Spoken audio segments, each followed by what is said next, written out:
New Labor gave us this. For what? For For all of our... providing mutual aid to New Labor members and the community at large. Congratulations, Anthony. That's really, really nice. Yeah, but it's not just us. You did the COVID training. Kevin did the COVID training. They've been getting clothes from us. Sometimes they get... Hi, AZ. I'm the co-founder of the Newark Water Coalition. Okay, and so what's going on here today at this church?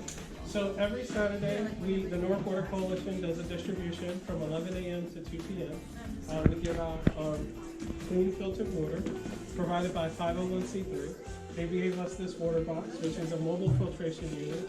They have them in Flint, and they know about the Newark lead crisis. So they said, hey, they reached out to us and they said, can we partner together to bring this machine to the city of Newark? What's exciting is actually we're getting 3 more, so that we're going to be able to open up 3 more of these sites. So this is our water distribution site. So then the people of the East Ward or the Ironbound and Newark come in to get clean water.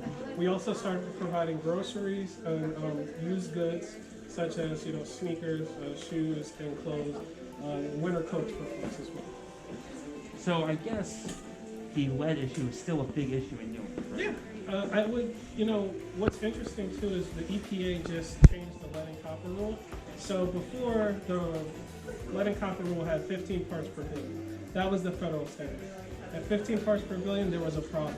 They lowered it to 10. So currently the lead levels in Newark are about a 17, and that's based off of the last month's testing cycle. So we're still above the federal limit for lead, whether it's 10 or 15, we're still above it. So it's still an issue. People think just because you change the lead service lines that things are going to change and the numbers go down, but the damage has been done. Lead has been a problem in Newark for the last 4 years. So, just changing the pipes in the last year or two isn't going to remediate the problems from before.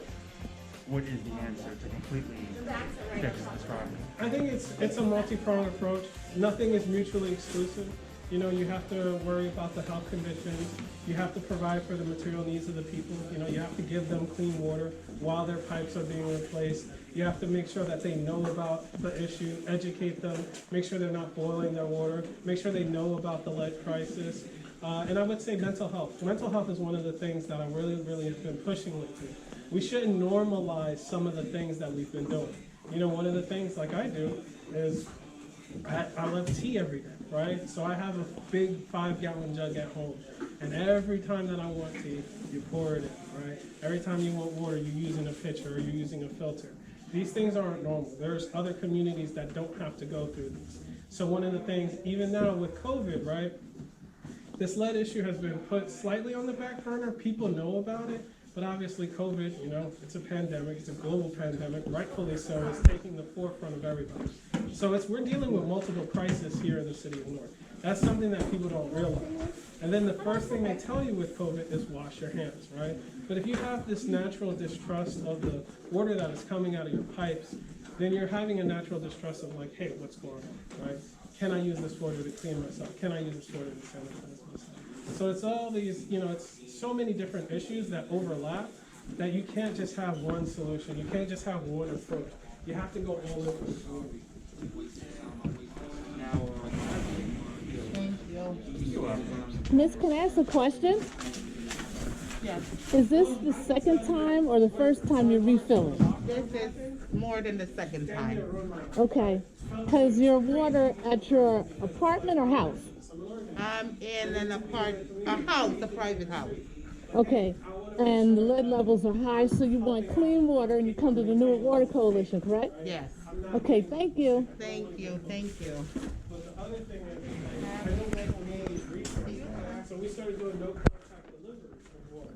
And that's very, very hard. It's not sustainable to do that, long term. So when we opened up again, and we opened up here at St. Stephen's, this is one of the hotbeds for COVID in the city of Newark, right? So here we've been providing masks and hand sanitizers. In the last 3 weeks, we've given out 3,000 masks and over 200 bottles of hand sanitizer. And I love it, right? These people need help, right? Whether I help them or another organization helps them, it doesn't matter. These people need help, and they're coming to us. And so for us, this is a service that we're doing because we know at the end of the day, people just need this. So it's bittersweet, right? Because on one hand, it's like, why am I the one, or why is this organization the one that's doing all of this? right? Why isn't our, government or whatever is taking care of this? But it's community showing up for communities, right? If I have the ability to do it, I'm gonna do it. And what's wonderful is I'm able to interact with folks and say, like, talk to them, right? Hey, how are you doing? What is it that you need? Oh, you need clothes, you need groceries, you need this. We're able to provide it for you. And so for me, it's that experience that I want to replicate with the Newark Water Coalition. I want to show folks that, yeah, the world is wild out here, folks rush in the Capitol.